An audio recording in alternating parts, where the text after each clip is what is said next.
I've been doing this job for over 30 years, from black and white film to now the fully digital world we live in. But still, the picture has to be good, has to be composed well, the news value of it has to be good.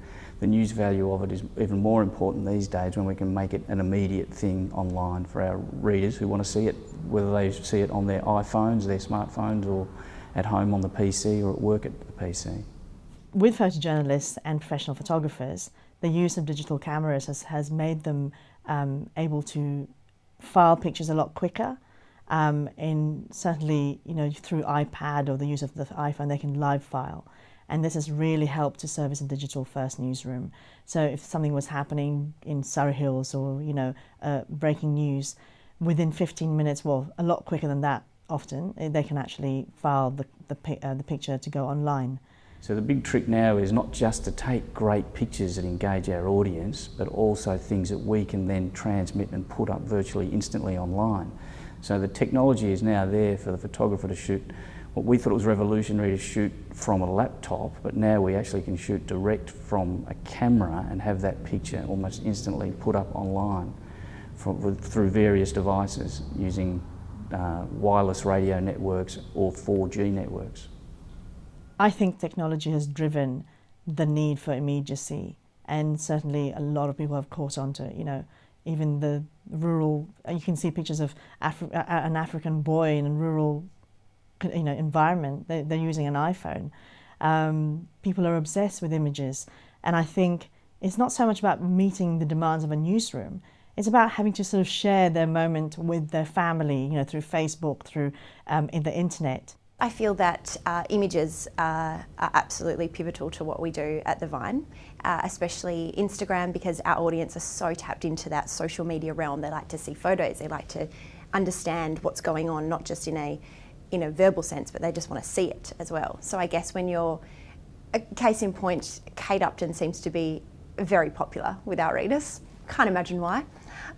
She just joined Instagram a week ago, and we've just put a gallery of her 10 photos that she's posted on Instagram, and people are just eating it up. They just enjoy just looking at things, and I guess this is where we come back to the heart of what The Vine is. We don't see ourselves as being, on the edge of breaking news and things like that. We feel that we fit in the Fairfax family as being the dessert to the mastheads.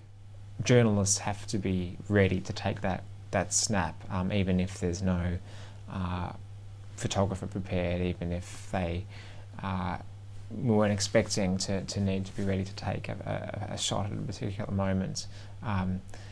Now, if something is kind of a once-off opportunity, the journalist needs to be available to just take the photo. I think I did hear one person once say to me, "But surely you don't need a photographer anymore because you've got the iPhone."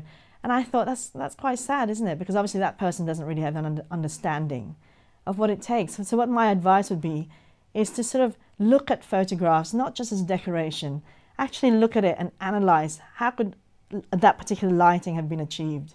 Because even if you have the most expensive, Canon or Nikon, you still need to read that manual. You still need to have some sort of obsession about photography to actually use it properly. If a photographer's on the road and they're at a news event and they get a very good picture, they'll send it straight into the office, but then they'll also, from their smartphone, maybe tweet the picture or put it on Instagram. And so all of a sudden we've got two other audiences we're trying to reach with this one photograph on top of our own online site. I don't know if you're aware, but last year a newspaper in Paris, in France, Libération, I think, ran an issue without photos. The whole paper was completely devoid of any sort of visual, images, to make a statement to support photojournalism and photography. And I thought that was a very brave move. But yeah, if you're looking at that paper, even if I wasn't working within photography, words just appear cold and there's no connection. And that's what photography, essentially is all about. It's making that sort of emotional connection with the viewer. And of course, once a reader makes that connection, it sort of obviously encourages you to read more, to find out more, that sort of sense of curiosity. And I think a picture has to do that, because that's within newspaper or magazines. it's still being used as that connection with the reader. A big Melbourne event, the Melbourne Cup. A lot of the things that happen at the Melbourne Cup aren't necessarily just the horse race, but the whole social scene around it. And everyone gets drunk at the end of the Melbourne Cup, and we get some fantastic photographs of people being drunk and outrageous and silly, and they always make for great pictures. And so in the past that would have been something that was just in the next day's paper, but this year, or for the last few years, we started tweeting those pictures and putting them on Instagram, and as a result those things went viral and were seen by all the newspapers overseas, which then reported on, gee, look at the drunken shenanigans of Aussies at Melbourne Cup. And so that actually trended on Twitter and Instagram and had a huge impact on the amount of hits we get on our website.